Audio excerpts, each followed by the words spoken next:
lá, aqui a Correia do Charrua, a Correia da Charrua, presidente João Augusto Vargas.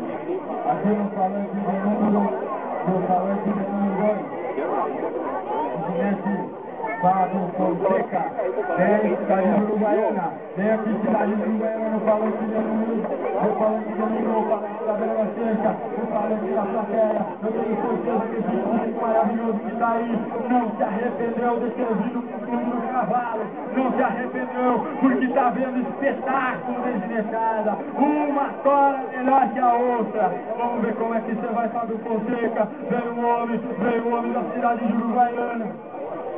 Vai com Deus e Nossa Senhora, Fábio Fonseca. Ele já cruzou o talheiro, ele cruzou o talheiro da direita para a esquerda, como quem diz, é com essa que eu vou. Vai pegar da maneira dele, ainda não. Quando tiver, os palanqueiros sempre acertando nosso amigo Gordo, a cidade de Alegrete, um dos melhores palanqueiros da região. Aí vai o Fábio Fonseca.